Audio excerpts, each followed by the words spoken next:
Te voy a decir algo que probablemente nadie te ha dicho antes, y es que ser tierna es el acto político más radical que puedes hacer. No te lo digo en broma. Resulta que la ternura, esa cosa que el sistema lleva décadas diciéndonos de que es casi sinónimo de debilidad, es en realidad una de las fuerzas subversivas más radicales que existen. Y hoy día te voy a contar por qué. Hola, soy Belén Rivero, psicóloga clínica especializada en sexualidad, trauma y violencia, y al final de este video vas a salir convencida de por qué estás diseñada biológicamente para conectar y que el sistema te está enfermando al impedírtelo. Para entender por qué la ternura es tan revolucionaria, primero tenemos que tener claro sobre contra qué está resistiendo. Actualmente vivimos bajo la lógica de la eficiencia, donde todo debe producir, todo debe optimizarse y debe rendir. En este sistema de eficiencia, las personas son tratadas como números, como diagnósticos, como usuarios, como recursos humanos. Y fíjate en esa palabra, recursos, como si fuéramos materia prima. Por otro lado, las pantallas nos mantienen conectadas a todo, pero presentes en nada. El neoliberalismo nos ha convencido de que el éxito personal es la meta suprema y que necesitar a otros es una señal de fracaso. ¿Y cuál ha sido el resultado de todo esto? Vivir más solos que nunca, más ansiosos que nunca y más desconectados de nosotras mismas que nunca. Pero lo que me parece más peligroso de este aislamiento y de la presión por la producción es que estemos considerando este modo de funcionamiento como algo normal y que se nos haga cada vez más difícil identificar las actitudes violentas que tiene de base y las actitudes violentas también que genera, porque las estamos viendo como normales. Por ejemplo, está ese jefe de que ignora lo cansado que estás, el sistema de salud que te da 10 minutos por cada consulta para que te revisen, para que te den un diagnóstico, etcétera. La educación que prefiere castigar el error antes de acompañar ese desarrollo y la narrativa de la meritocracia que dice si no triunfas es tu culpa. La ternura responde a todo esto interrumpiéndolo. No lo ignora ni lo acepta. Interrumpe este ciclo. Antes de entrar de lleno en este tema, quiero decirte que si en algún momento quieres adelantar algún punto en específico del video, los tiempos están en la descripción. Aunque sinceramente te recomiendo escuchar el episodio completo para que entiendas por qué la ternura es un concepto con tanta fuerza política y cómo el cuidado puede cambiar el mundo. Entonces, partamos por donde más nos puede incomodar porque también es donde más nos importa. Y es que la ternura es un acto político, es una decisión política real, consciente y con consecuencias reales en el mundo real. ¿Por qué? Porque va contra el sistema. Es ir contra el sistema, por ejemplo, cuando un médico decide ver a un paciente no como un número más, sino como una persona que tiene emociones, que viene con miedo, que viene con esperanzas. Es ir contra el sistema cuando un profesor o profesora elige acompañar el error de un niño en lugar de castigarlo. Y cuando decides escuchar a alguien con total atención, sin estar pensando en qué le vas a responder, también estás actuando contra el sistema. La filósofa Judith Butler nos dice que si vamos a oponernos al sistema sin reproducir su violencia, necesitamos hacerlo desde un lugar emocional. Y ese lugar es la ternura. No porque sea bonita, porque sea suavecita, sino porque es la única fuerza que interrumpe el ciclo sin perpetuarlo. Y con esto no se refiere a ocupar un rol pasivo en la ecuación. Al contrario, la ternura sería la forma más activa y valiente de oponerse a un sistema que nos ha educado para insensibilizarnos ante el sufrimiento ajeno. Un concepto clave en todo esto es la contrapedagogía de la crueldad. Este concepto nos muestra que frente a un sistema que enseña la desensibilización como mecanismo de supervivencia, la ternura propone exactamente lo contrario: aprender a conmoverse, a dejarse afectar por el otro, a no mirar para otro lado cuando alguien sufre. La contrapedagogía de la crueldad nos plantea que la crueldad se aprende, que no nacemos desconectados. Nos propone que los niños y niñas son naturalmente empáticas y naturalmente sensibles por el dolor ajeno, pero que el sistema, las instituciones, los medios, la competencia constante, nos va pedagogizando hacia la indiferencia. Nos enseña que endurecerse es la única forma de sobrevivir. Aquí la ternura dice, no, no, no, hay otra forma de hacer las cosas. Como vimos al inicio, la palabra ternura tiene en nuestra cultura una connotación casi diminutiva. La asociamos con bebés, con peluches, con algo dulce, quizás con cosas ingenuas, algo que se deja en el ámbito privado. que uno no se lleva al ámbito público, algo que guardas en casa, en tu círculo cerrado, en tus vínculos cercanos, pero que no te llevas al trabajo, no lo llevas a la política, no lo llevas a la calle. Y esa misma reducción, el dejar la ternura en el mundo privado, es ya en sí misma una decisión política del sistema. Porque si la ternura solo existe en lo doméstico, nunca puede amenazar las estructuras de poder que operan en lo público. ¿Ves tú? Recuperar la ternura para el espacio público es literalmente un acto de desobediencia civil. ¿Y cómo podemos poner esto en práctica? Primero, cambiando el lenguaje. Cuando las instituciones dejan de hablar de casos y empiezan a hablar de personas. En los equipos de trabajo, donde se puede decir, estoy raja, estoy cansado, estoy agotado, sin que eso sea una señal de debilidad. En las comunidades que construyen identidad, no desde la competencia, sino desde la vulnerabilidad compartida y desde la colaboración. Butler dice que el nosotros más potente no se construye desde lo que nos hace iguales, sino desde lo que nos hace vulnerables. Reconocer que todos podemos ser heridos y que al reconocerlo podemos actuar de una manera distinta. Ahora bien, hasta aquí hemos hablado de la ternura como una decisión ética y política. Pero, ¿será que solamente es una decisión? ¿O hay algo más profundo que nos empuja hacia la ternura? La respuesta viene de la biología. La ternura no es solo una postura filosófica, no es solo una decisión moral. Es algo que tenemos preinstalado de fábrica, literalmente, en nuestro cerebro y en nuestra química. El cuerpo humano tiene un sistema cuya única función es acercarnos a otros, hacernos confiar, reducir el miedo y hacernos capaces de cuidar a otros. Este sistema se llama sistema oxitocinérgico y su protagonista es, como dice su nombre, la oxitocina. La oxitocina es la hormona del vínculo, es la que te permite conectar con las otras personas. La oxitocina actúa sobre la amígdala, el centro de las emociones de nuestro cerebro, y reduce su actividad. Literalmente, la ternura hace que sientas menos miedo del otro. Lo más cuático de esto es que la oxitocina también actúa como un ansiolítico natural. Es decir, el vínculo, la conexión real con otro ser humano funciona como un calmante para nuestro sistema nervioso. ¿Qué significa eso? Que necesitamos la ternura para sobrevivir. Es una necesidad biológica tan básica como lo es comer o dormir. Ahora pensemos esto desde una perspectiva contraria. Por ejemplo, ¿qué pasa cuando ese sistema no se activa? Cuando vivimos en aislamiento, en competencia constante, en entornos donde nadie nos sostiene.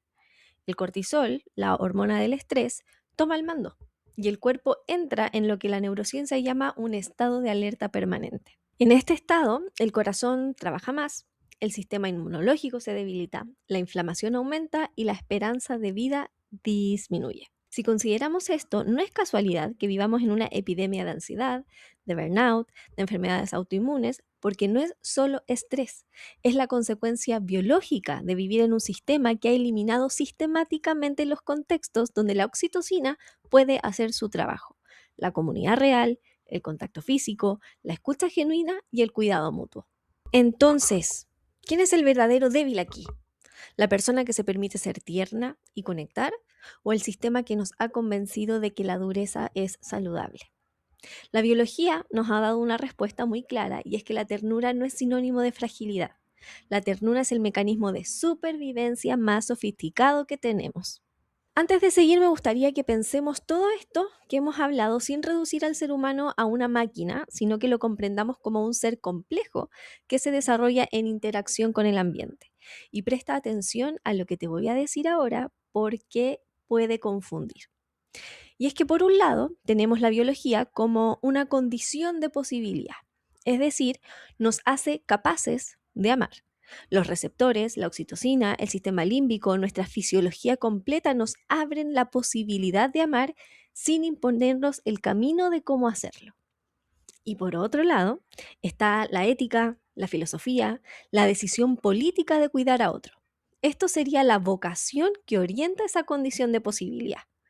Es ese llamado que emerge desde dentro de nuestra propia naturaleza cuando las condiciones están dadas para escucharlo. En este caso, la ternura sería condición y vocación al mismo tiempo.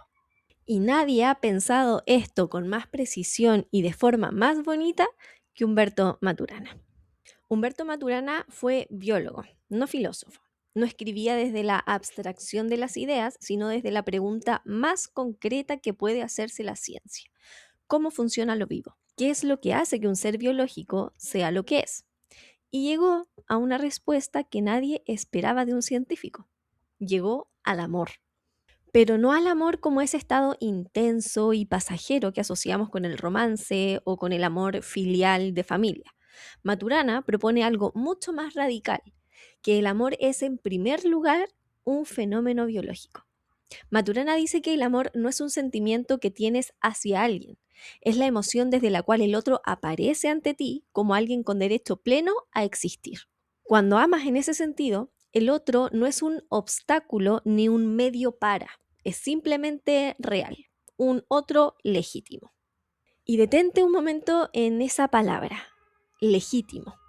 La legitimidad aquí no significa aprobación, no significa que el otro tenga que comportarse como tú quieres o creas que debe hacerlo. Significa que su existencia, su modo de estar en el mundo, su diferencia tienen derecho a ser tal cual es. Que no son un error que hay que corregir, que no son una amenaza que hay que neutralizar, que son simplemente reales. Y Maturana dice que cuando no amamos, cuando la emoción que domina nuestra relación con el otro es la indiferencia, el control o la instrumentalización, el otro desaparece. No físicamente, pero sí como sujeto. Se convierte en un objeto, en un recurso o en un problema. Pregunto, ¿no es exactamente eso lo que ocurre en las instituciones que hablábamos antes? ¿El sistema de salud que convierte al paciente en una ficha clínica? ¿El colegio que convierte al niño en rendimiento? ¿La empresa que convierte a las personas en indicadores de productividad? Desde Maturana, eso no es un problema ético, es un problema biológico, porque estamos negando la condición que hace posible la vida en comunidad, la capacidad de ver al otro como legítimo otro. Y sin eso, las relaciones se vuelven inevitablemente violentas. Pero Maturana no se detiene en el amor. No, no, no. Agrega un concepto igualmente importante, el respeto. Y aquí también propone una redefinición. Propone que el respeto no es igual a tolerancia. No se trata de aguantar al otro. No es la distancia educada que mantenemos cuando alguien nos incomoda. El respeto para Maturana es la aceptación genuina del otro en su diferencia. Es reconocer que su modo de existir no tiene que parecerse al mío para ser válido. En el mundo de Maturana, el amor abre el espacio donde el amor puede ser y el respeto protege ese espacio de mi propia tendencia a colonizarlo con mis expectativas, mis proyecciones y mis necesidades. Entonces, sin amor no hay espacio y sin respeto el espacio se cierra. Juntos crean lo que Maturana llama el dominio de la convivencia, ese terreno en que la vida humana en comunidad es realmente posible. Qué bonito. Pero hay otra cosita que quiero señalar de Maturana porque conecta directamente con lo que vimos en la sección anterior sobre la oxitocina. Maturana observó que los seres humanos y otros mamíferos del mundo animal nos desarrollamos en plenitud cuando crecemos en un entorno de amor. El cerebro de un niño que crece en un ambiente de ternura y legitimidad construye más conexiones, más flexibilidad cognitiva, más capacidad de cooperar. Por el contrario, el cerebro de un niño que crece en un ambiente de control, amenaza o indiferencia se organiza desde el miedo. ¿Ves cómo la condición biológica y la vocación ética se confirman mutuamente? La ciencia dice, necesitas ser amado para desarrollarte. Y Maturana dice, el amor es la emoción que funda toda convivencia posible. No son dos afirmaciones distintas, son la misma información vista de distintos ángulos. Pero aquí quiero ir más allá todavía, porque todo lo que hemos visto hasta ahora podría interpretarse desde un lugar muy individual. Cuídate a ti, cuida a tu círculo cercano, y eso podría estar bien, pero creo que está incompleto. Porque la ternura verdaderamente revolucionaria no se detiene en el yo ni en el nosotros íntimo, se extiende hacia el extraño, hacia el diferente, hacia el que no conoces, hacia el que te incomoda. Para eso, necesitamos a alguien que pensó la ética de una manera completamente diferente y que cierra el arco que Maturana abrió desde la biología. Necesitamos a Emmanuel Levinas. Maturana nos dijo que el amor es la emoción que permite que el otro exista como legítimo. Levinas va a llevar esa idea al límite más radical posible. Levinas sobrevivió al Holocausto, perdió a su familia y desde ese vacío intentó construir una filosofía que respondiera a la pregunta más urgente que puede hacerse un ser humano después de ver lo que otros seres humanos son capaces de hacerse entre sí. La pregunta era, ¿qué nos obliga a cuidar del otro? ¿De dónde viene esa responsabilidad? ¿Es una convención social? ¿Es un contrato? ¿Es una norma? Su respuesta fue devastadoramente simple y radical. Su respuesta fue el rostro del otro. Aquí no hablamos del rostro como objeto estético, hablamos del rostro como interpelación. Cuando encuentras el rostro del otro, su mirada, su vulnerabilidad, algo en ti sabe que ese ser puede ser herido. Y esa conciencia, dice Levinas, es anterior a cualquier sistema ético, a cualquier código moral, a cualquier contrato social. La responsabilidad por el otro precede a cualquier pensamiento. Aquí quiero que hagas una conexión que creo que va a cambiar cómo escuchas todo lo que sigue. ¿Recuerdas la amígdala? ¿Recuerdas que la oxitocina la inhibe, que reduce el miedo al otro, que crea las condiciones biológicas para el cuidado? Pues bien, el rostro del que habla Levinas, esa mirada que te interpela, esa vulnerabilidad visible, es exactamente el estímulo que desencadena esa respuesta en tu cerebro. Ver el sufrimiento del otro no es solo una experiencia moral, es un evento neurológico. Lo que Levinas llama responsabilidad infinita, la neurociencia lo llama neuronas espejo. Cuando ves el sufrimiento del otro, el cerebro literalmente lo simula. No son dos cosas distintas, se está hablando de lo mismo en distintos idiomas. Estás diseñado biológicamente para responder al rostro del otro. El sistema no te está pidiendo que seas bueno, te está haciendo recordar lo que ya eres. Y esto es un giro copernicano en la filosofía. La tradición occidental, desde Descartes hasta Kant, pone el yo en el centro. El yo que piensa, el yo que conoce, el que decide, el yo que luego, desde su posición central, elige tener obligaciones con los demás. Levinas dice, no, el yo no viene primero, el otro viene primero. Antes de que yo me constituya como sujeto pensante, ya estoy convocado por la vulnerabilidad del otro. Existo porque respondo, no respondo porque existo. ¿Y cuál es la forma que toma esa respuesta? La ternura, la apertura moral, la decisión de no voltear la vista, de no endurecerse, de dejarse afectar. Hay algo más que me parece clave de Levinas, algo que distingue la ternura de la simple amabilidad. Y creo que es una distinción que todos hemos vivido, aunque no lo reconozcamos como tal. La diferencia es que la amabilidad opera desde las reglas. Debo ser amable con los demás porque así me educaron, porque es lo correcto, porque espero cierta reciprocidad. La amabilidad tiene un protocolo, sabe lo que hay que hacer. La ternura, por otro lado, opera desde la sabiduría. No sabe de antemano lo que hay que hacer. Necesita estar presente, leer la situación específica de ese cuerpo que está enfrente para saber cómo actuar, comprender qué necesita en ese momento. No aplica recetas, comprende lo que está sucediendo. Por eso, una caricia puede ser un acto de ternura inmenso o puede ser una invasión, dependiendo de quién, cuándo y cómo. Por eso una palabra puede curar o puede destruir. La ternura requiere presencia real, no protocolo. Pero Belén, ¿cómo se vive todo esto? ¿Cómo se practica la ternura en un mundo concreto, en un trabajo concreto, con personas concretas que vienen y me decepcionan y me hacen enojar y me cansan? Vamos a ver cómo hacerlo. La revolución de la ternura no ocurre en los congresos, no ocurre en los manifiestos, ocurre en las acciones pequeñas, en lo cotidiano y desde lo chiquitito, escala. Déjame mostrarte cómo.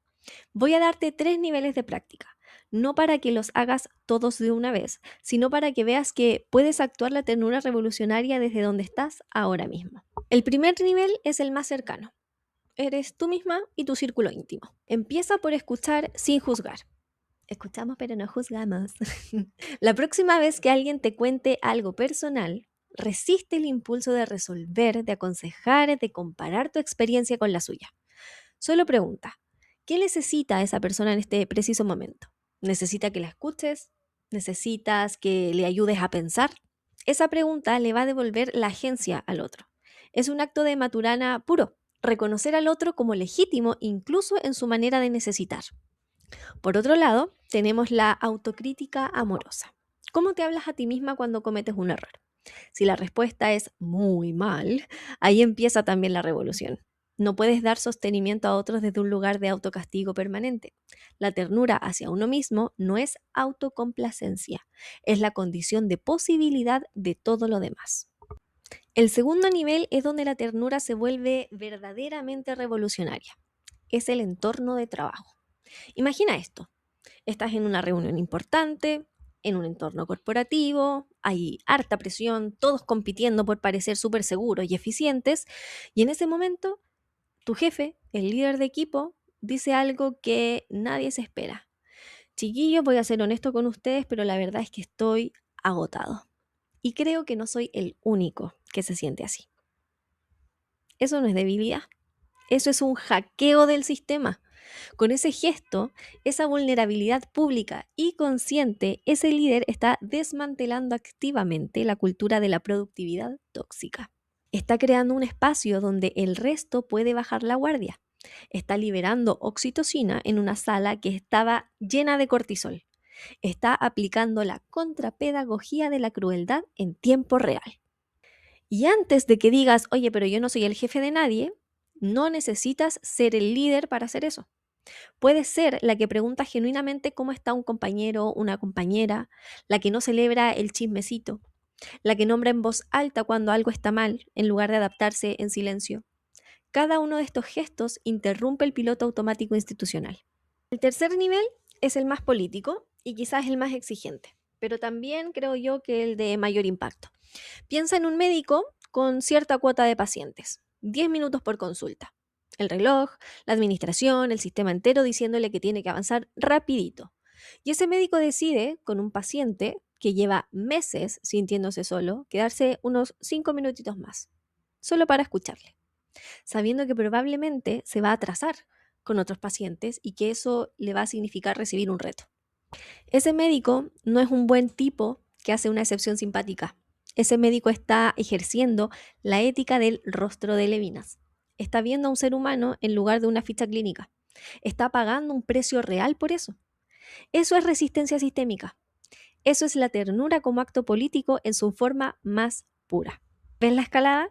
El gesto íntimo que nadie ve, el gesto profesional que hackea una cultura, el gesto institucional que desafía una estructura.